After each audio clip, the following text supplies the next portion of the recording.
Hi, Greg Gator. Mrs. Collins here, reading the next assignment in the school one, the one and only Ivan.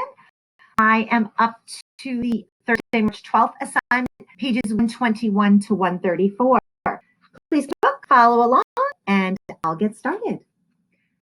Upon a time, all night, Ruby moans and sniffles. I taste my domain. I don't want to fall asleep and continue the sign. Ivan says, get to sleep. Please, for your sake and for mine. Bob can't sleep unless he is on my stomach. I hear a ring. Ivan, Ruby calls. I rush to my window. Ruby, are you all right?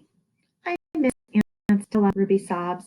And I miss my mom and my sisters and my aunts and my cousins too. I know, I say, because it's all I can think of. Ruby sniffles. Sleep. Do you know any stories? The way Aunt Stella did? Not really. Stories were Stella's specialty. Tell me a story about when you were little, Ruby pleads. She puts her tongue between the please, Ivan. I scratch back of my head. I don't remember things, Ruby, I admit. It's true, Bob says, trying to be helpful. Ivan has a terrible memory. He's the opposite of elephants. Ruby lets out a long, shivery breath. Oh, well, that's okay. Night, Ivan and Bob. I listened to Ruby's soft sobs for a long, horrible minute. Then I hear myself saying, once upon a time, there was a gorilla named Ivan. And slowly and deliberately, I tried to remember. The grunt. I was born in a place humans call Central Africa, in a dense rainforest so beautiful, no crayons could ever do it justice. Gorillas don't name their newborns right away the way humans do. We get to know our babies first. We wait to see hints who they might yet be. When they see how much she loved to chase me around the forest, my parents decided on my twin sister's name, Tag. Oh, how I loved to play tag with my sister.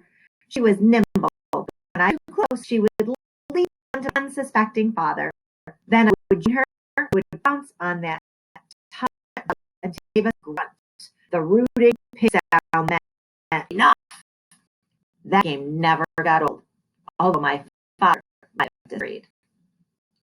Mud. It didn't take long for parents to find my name. All day long, every day I made pictures. I drew a ox and bar in my poor mother's. I used the sap from leaves. I used the juice from fruit, but mostly I used mud. And that is why they called me Mud.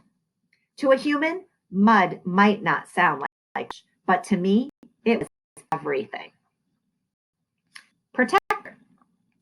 My family, which humans call a troop, was just like any other gorilla family. There were 10 of us, my father, the silverback, my mother, and 3 other adult females, a juvenile male called a blackback, and 2 other young gorillas. Tag and I were the babies of the group. We squabbled now and then, as families will, but my father knew how to keep us in line with a simple scowl. And for the most part, we were happy to do what we were meant to do, to feed and forage and nap and play. My father was a master at leading us the ripest fruit for our morning feast and the finest branches for our night nest. He was everything a black is meant to be, a guide, a teacher, a protector. And nobody could chest beat like my father. A perfect life. Gorilla babies and elephant babies and human babies are not so different, except that gorillas get to spend the day riding on his mother's back, like a cowboy on a horse. It's a pretty great system from the baby's point of view. Slowly, carefully, a young gorilla begins to venture farther and farther away from the safety of his mother's arms. He learns the skills he'll need as an adult, how to make a nest of branches, weave them tightly, or they will fall apart in the middle of the night, how to beat your chest, cup your palms to amplify the sound, and how to go vining from tree to tree. Don't let go. How to be kind, be strong, and be loyal. Growing a gorilla is just like any other kind of growing up. You make mistakes, you play, you learn, you do it all over again. It was for a while a perfect life. The end. One day, a still day when the hot air hummed, the humans came. Vine. After they captured my sister and me, they put us in a cramped, dark crate that smelled of urine and fear. Somehow I knew that in order to live, I had to let my old life die. But my sister could not let go of our home. It held her like a vine stretching across the miles, comforting, strangling. We were still in our crate when she looked at me without seeing, and I knew that the vine had finally snapped. The temporary human. It was Mac who cried over me, Mac who bought me, and Mac who raised me like a human baby. I wore diapers, I drank from a bottle, I slept in human beds, sat in human chairs, listened while human words swarmed around me like angry bees. Mac had a wife back then. Helen was quick to laugh, but quick to anger too, especially when I broke something, which was often. Here is what broke while I lived with Mac and Helen.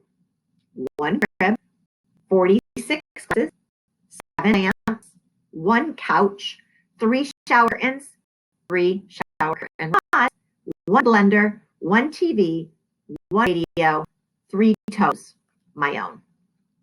I broke a blender when I squeezed 3 tubes of toothpaste and a bottle of glue into it. I broke my toes attempting to swing from a lamp fixture on the ceiling. I broke 46 glasses.